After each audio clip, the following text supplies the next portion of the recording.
Ang pagkakaroon ng sakit ay walang Ano po pinipili, siya, mahirap may ka man o mayaman. cerebral palsy po. Anong bigat man ang Ano po iyong yung karamdaman, diagnosis, ay microcephaly po, mapalad maliit ka po kung yung may mga ulo. kamag-anak at kaibigan kang may kakayahang ikaw ay matulungan.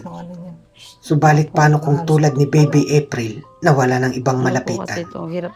Isang kawawang batang dahil sa karamdaman at kahirapan ay mistulang na sentensyahan ang buhay kahit na ito'y kasisimula pa lamang. Pero hanggat may mga kababayan tayong bukas ang mga puso at handa silang damayan, di man nila kakilala pero di nagdalawang isip upang sila ay tulungan. Anong bigat man ang kalagayan ngayon ni Baby April, di malayong ang mga ngiting ito ay muli nating masilayan. Sa kalagayan ni Baby ngayon, kaya hindi madala sa ospital, walang pera. Opo. Wala po talaga kami. Eh kung merong 1,000, Maraming salamat po. Ay, bibili po. eh kung dagdagan natin ang isang kabinet. Maraming salamat po. Tapos meron pa rin isa, madadala na sa ospital. Opo. Maraming salamat. Eh kung dagdagan pa rin natin, Maraming salamat. ilan na yan? 4 po. Eh kung kumpletuhin na natin 5. Maraming salamat po. Malaking tulong po ito. Madadala na po namin si Baby sa hospital para po mapakapitan ko po ng NGT.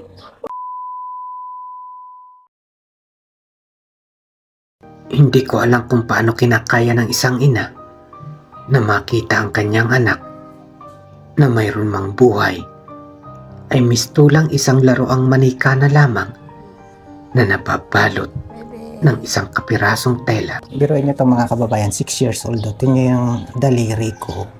Halos malapit na magkasing laki na. Siya si Baby April Maramot, 6 na taong gulang, ng Poblasyon 5, Laurel, Batangas. Isang batang nooy larawan ng pag-asa. Ngayon nanganganib ang buhay. At tanging sa mga dasal at tulong na lamang mula sa mga makakapanood ng video na ito ang kanyang natitirang pag-asa. Tinititigan ko pa lang po siya. Tumutulo na luha ko. Umaaral ko lang kunin yung sakit niya. Pwede sa akin na lang. Anong hawlit ang karamdaman niya? Cerebral palsy po, may focal epilepsy din po siya. Yung po microcephaly po, maliit po yung ulo. Hindi rin po siya nakakakita. Kailan nag-umpisa na pumayat siya ng ganyan? Nung magpo 4 years old po, maganda pa po dati yung katawan niya. Baby April, nak, Bibi. Ayan o, nagre-response. Nakakarinig siya. Nakakarinig naman po. Pala ko po siyang padala po sa ospital at pakabilan po ng NGT para po mas maano po yung pagkain niya. Pag sinabing kailangan NGT, anong gagawin doon? Kakabitan po siya nung yung parang pong host para doon po padadaanin ng pagkain.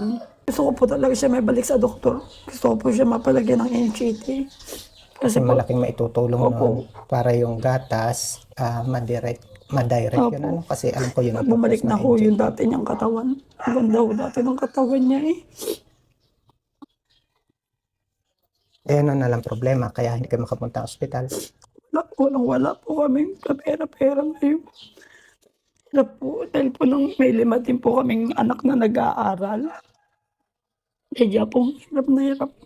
Minsan nga po dumadaan sa amin yung hindi ko po mapapasok dahil naaawa ho ako at wala akong may pabakun. Sa kalagayan ni Baby ngayon, kaya hindi madala sa ospital, walang pera. Opo, wala po talaga kami. Sa mga oras ba to, may hawak ka? Wala po. 100 piso po.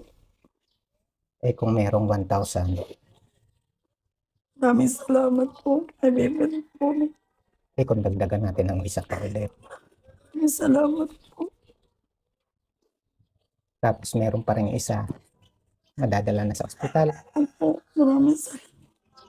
Eh kung dagdagan pa rin natin, Maraming salamat. ilan na yan? 4 po. Eh kung kumpletuhin na natin 5. Maraming salamat po. Malaking tulong po ito. Madadala na po namin si Baby sa hospital para po mapakapitan ko po ng NGT. Baka sakali pong tataba po siya.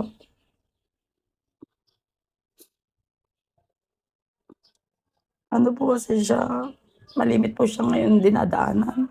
Lagi po siya ngayon nagsi-seizure.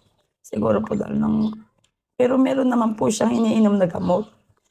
Nadaan na lang po sa kanya minsan nasasamid, minsan natatakot po ako dahil nawawalan po siya ng oxygen. Ang tagal po bago bumalik nung kanyang ano po siya na namumutla po. Anong naramdaman mong may biglang dumating na blessing? Masaya po dahil malaking tulong po ito para sa anak ko. Maraming salamat po. Nadadala na sa ospital. Opo. Dadalhin po namin si Baby April sa ospital para po mapakabitan ng NGT.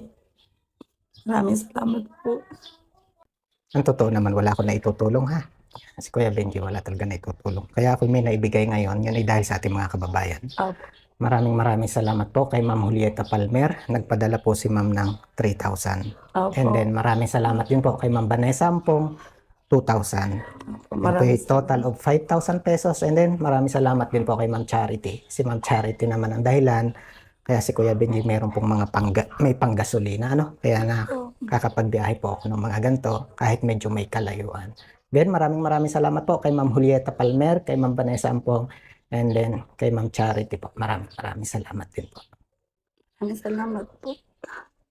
Maraming salamat po sa mga taong nagbigay ng tulong sa aking anak. At kay Kuya Benji po, maraming salamat po at nakarating po kayo sa amin para matulungan po si Baby April. Pero alam ko higit pa dyan yung pangailangan ha. Kaya tuloy lang yung dasal natin Opo, maraming salamat. para mas marami pang haplos yung puso si God para makatulungan sa kalagayan si Baby April. Oo nga po. Yan. Maraming salamat po. Mga kababayan, sa mga nais po magpaabot ng tulong, ng pagmamahal for Baby April, yan, kung kayo po yung magsesend dun sa ating account, isang maiksing message po for Baby April para yun po alam ko na kung meron po ako matatanggap, yun po ay para sa kanila. And then, para higit po nating matulungan si Baby at mas makatulong po tayo sa ating mga kababayan, please share this video po.